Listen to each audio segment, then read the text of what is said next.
Hello everyone, welcome to problem 3.27 in David Griffiths Electrodynamics. And so, alright, so this is going to be starting a different section in chapter 3 on the multipole expansion of the electric potential. So this is the first problem in that section, and it's a bit of a doozy, but we'll see if we can get through it. I mean, I've already solved it. I had to redo part of it when I was solving it, but I eventually did get to the right answer.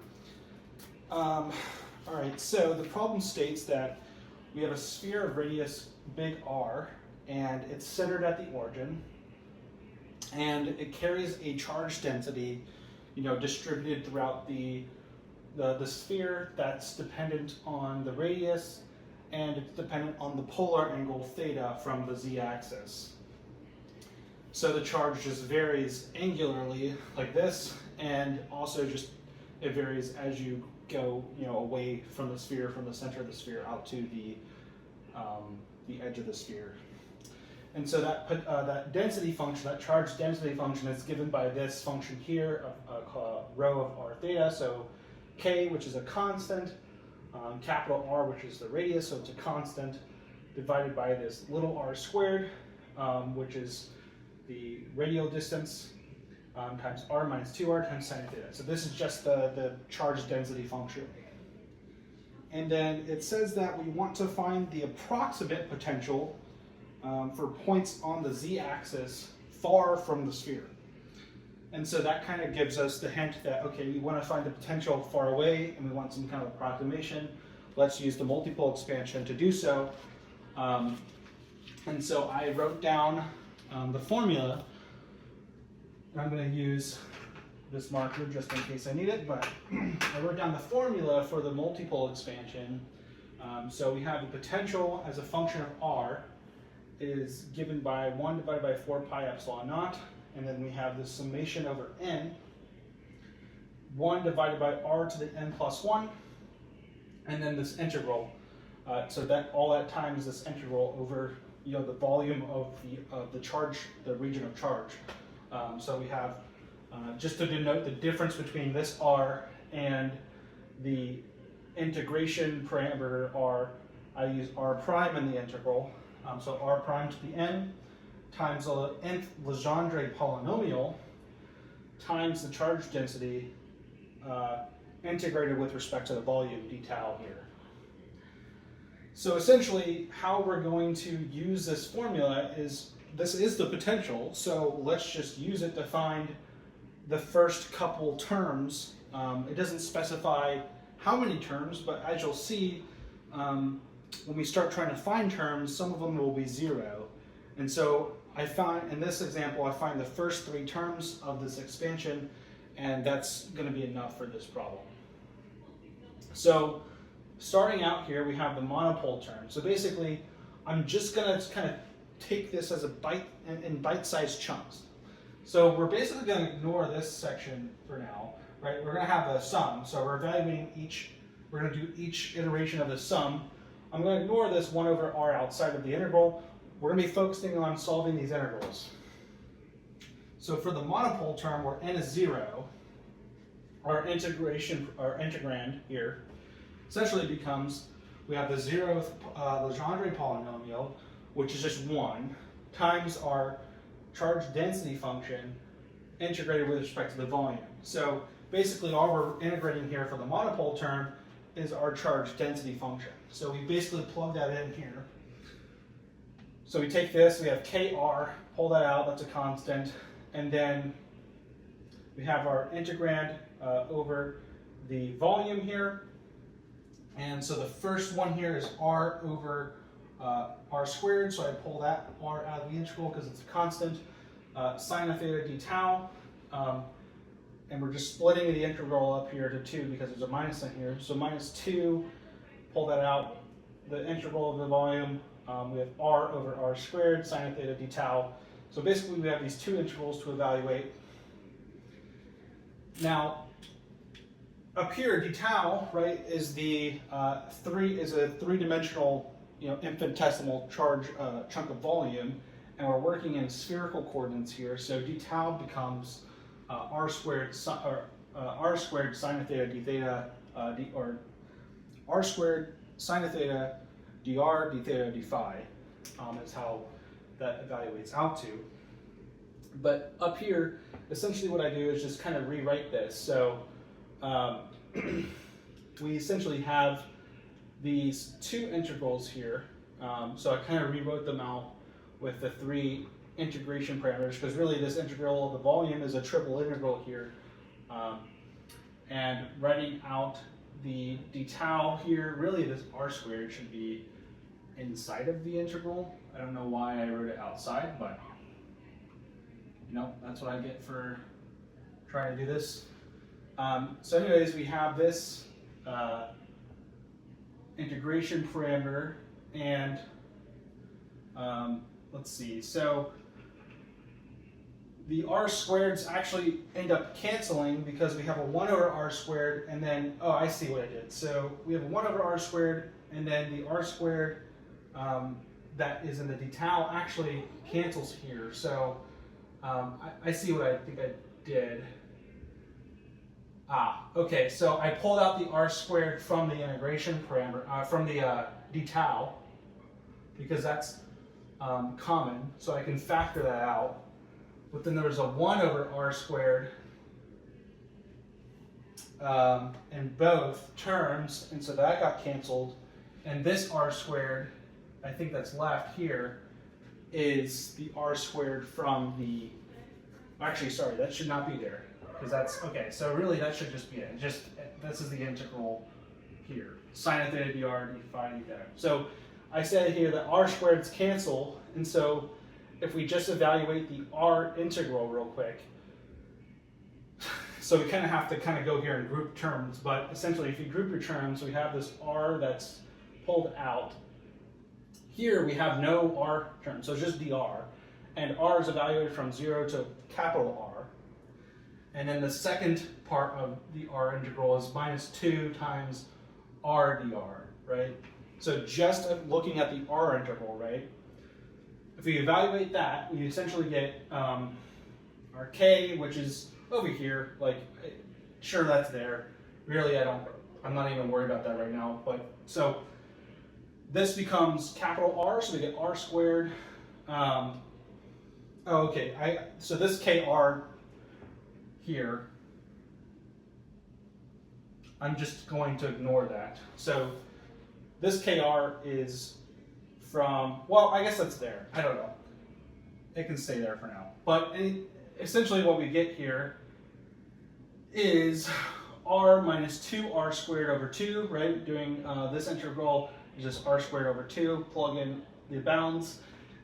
Essentially then what you get here when you distribute the r out here through is you get r squared minus 2r squared over 2. So the 2's cancel and you get r squared minus r squared, which then becomes 0. So it's a little bit messy here. I was kind of running out of space, so just try to write that out if it doesn't make a lot of sense, but I hope that you can kind of see what I did here. But essentially, when you evaluate the r integral, you get 0, which just means the entire integral, all the integrals are going to be 0 because you're multiplying by 0. So there is no monopole term. Okay. So now we move on to n equals 1. Let's see if we have a second term. All right, so here we basically take our integral using the equation here and plug in n equals to 1. So we have our r to the first power. The first Legendre polynomial here is just going to be cosine of theta, and then we have our kr over r squared. So we have our potential function, or charge density function. Then we have r squared sine theta dr d theta d phi. Okay, cool. So here I move out the kr, right? That's just constants. Here I'm just kind of grouping some terms. So it looks like I just moved the r into the brackets here, and that's really all I did on this line. On this line, I'm grouping the integrals now by the 3 different integrals. So instead of writing the integral over just the volume, I group all the terms, so all the r terms, all the theta terms, all the phi terms. So we can do this here. Now you can do the R integral again. And I highly suggest you do that if you just need to get practicing integrals. It's really easy. But if you evaluate, it's basically like the same one as we did over there for the most part. But if you evaluate this theta integral, so if you move on to evaluating that integral, so we have cosine theta sine squared theta d phi. You can do this using u substitution. So if you let u equal sine of theta, then du becomes cosine theta d theta. So really this integral then just becomes the integral of u squared du. And if you change our bounds, then u is going to go from 0 to, I think, 1 here, right? So pi, sine of pi, oh wait, no, sine of pi is 0 too. So really the bounds just go from 0 to 0, which that's going to tell you something. So our integral becomes u cubed over 3, which becomes sine cubed over 3, evaluated from 0 to pi. This is just 0. So, or if you didn't change it back to sine, you would find that that's just 0, right? If you plug in the u bounds. So, anyways, the short answer is once you start evaluating the theta integral for the dipole term, you find that you get a 0 as well. So there is no dipole term. Okay, so now we need to move on to the third term in the expansion, which is the quadrupole term. So this takes up the whole other side of the board. So this is kind of where the meat of the problem comes into play. All right. Let me just do that. All right. This is where it gets kind of beefy here, but the quadrupole term is where n equals to 2. Okay, so we take the integrand, right? We're just worried about the integrand in the multipole expansion formula right now. You plug in n equals 2, so you get r squared. Then you get the second Legendre polynomial, so that is 1/2 3 cosine squared of theta minus 1. Then we get our charge density function. Then we get the d tau. So that's what all of this is, right? We get the r squared, Legendre polynomial, charge density function, d tau. All right, so you write all that out. Now we can start doing some grouping here. So let's move out some of these constants. So I pulled out the 1/2. I pulled out the kr. And then I group everything again by the different integrals. So if you group up all of the r terms into an integral, what you get is the integral of r equals 0 to r of r minus 2r r squared dr. The theta integral is this Legendre polynomial times sine squared theta, and there's some r squareds that cancel out here, which you can see I cross them out. And then the phi integral is just d phi, so that's going to evaluate to 2 pi at the end.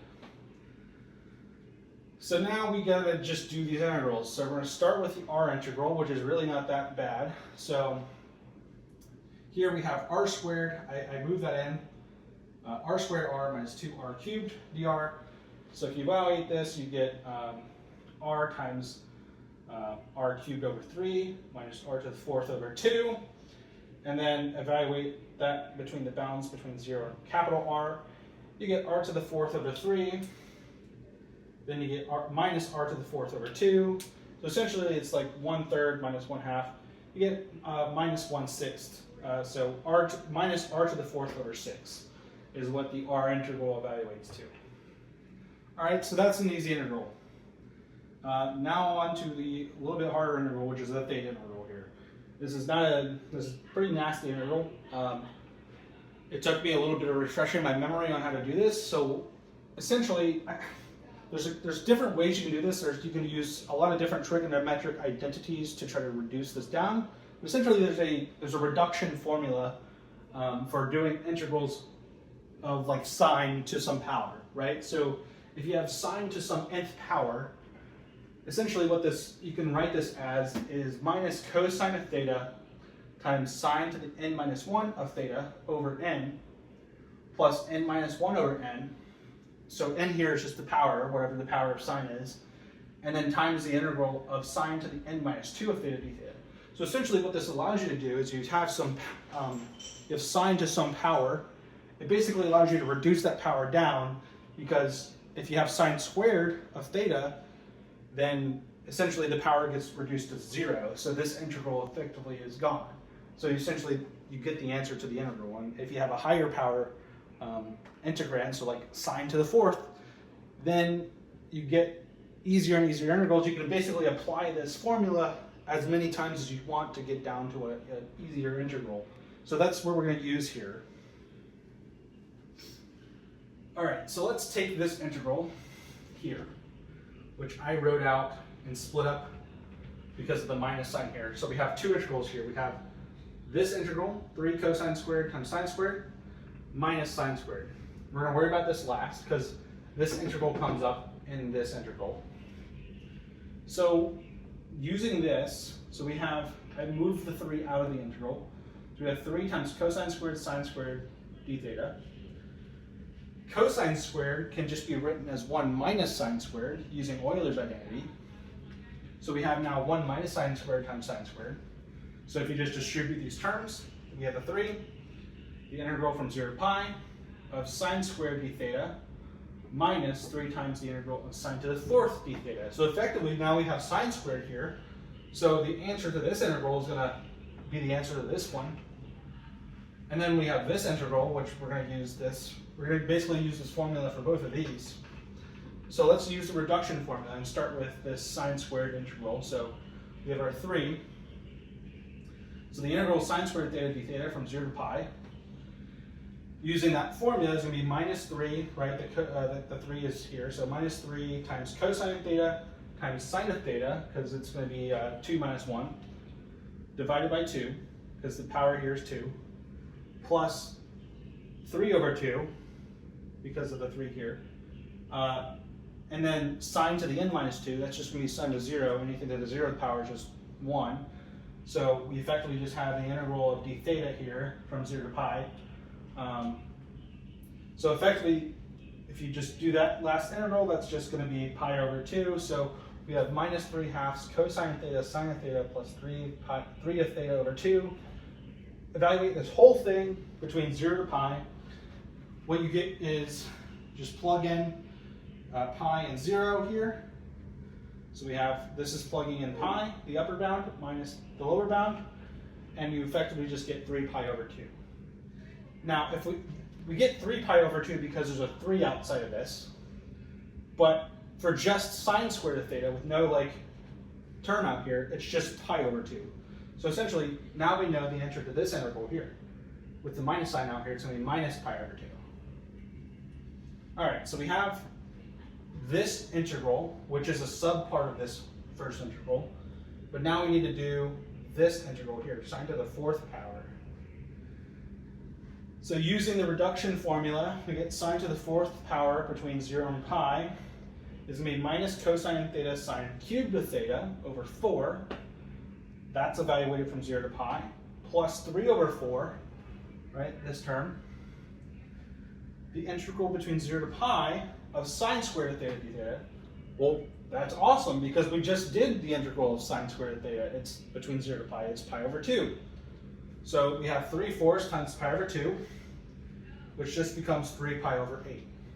So now we have the answer to this integral here, which is 3 pi over 8. Awesome. So basically now we can take this integral here. So the integral between 0 to pi, 3 cosine squared sine squared is 3 pi over 2, which is this part, minus 3 times 3 pi over 8. So there's a 3 here because of the 3, where am I at? Because of this here, right? There's a 3. We just did sine to the fourth power down there. We're going to multiply by 3 here. So minus 3 times 3 pi over 8. This just becomes 3 pi over 8 if you do the algebra there. Cool. So now we just do this integral now. So minus the integral of sine squared of theta is just going to be minus pi over 2, right? So basically we have everything we need. We have all of this. So the entire theta integral, these two integrals together, is going to be 3 pi over 8 minus pi over 2, which is minus pi over 8. Okay, so now we have the theta integral, and we know the phi integral, right? This last integral here, so we've done this integral, we've done this integral, and this integral is just 2 pi. So now we have everything we need, right? So now we can just multiply, so we have this whole integral, 1/2 kr, right? So that's still there, we have 1/2 kr times our different answers. So minus r to the 4th over 6 times minus pi over 8 times 2 pi, right? Those are all of the answers to our integrals. And if you evaluate that, you get k times r to the 5th times pi squared all over 48. And then we're just about there. So we take, that's not the answer to the problem, right? This is the quadrupole term of the sum, right? Our monopole term was 0, our dipole term was 0. This is the quadrupole term. But remember, the formula, right, for the potential, so basically what we did here is we did the three elements of the sum, where we only have one term because the first two were 0, right? So we have essentially the answer to, we have the 3 sums. So we have the third term, but we still need to divide by 1 over r to the 2 here, in this 2 here, so r squared, or r cubed, sorry, 1 over r cubed. And then we also need to multiply by our 4 pi epsilon naught, right? So that's the potential. So if we take that, the whole integral, right, our potential function is approximately equal to, at far distances, right? And r here, it's just going to be the z, like z, right? Our value away from the z-axis, because it asks us, you know, along the z-axis, you know, far away, what's the potential approximately? So we can just plug in z for our r here. So we get 1 over 4 pi epsilon naught, k r to the 5th pi squared over 48. Instead of r cubed, we have z cubed. So that's the answer. That's the approximate potential far away from the sphere. And of course, it's, you know, a bunch of constants, and it's dependent on z cubed instead of like z squared. So that's kind of an interesting result, is like, you know, this whole sphere falls off like r cubed instead of like r squared or whatever. So anyways, that's the problem. If you guys have any questions, comments, concerns, any questions about the math here, you know, feel free to throw them in the comments below. I'll be glad to answer them. This was a doozy, but you know, now we're gonna just keep kind of chugging along. So up next will be problem 3.28. So thank you guys for watching. Hope you guys learned something, and I'll see you guys in the next video.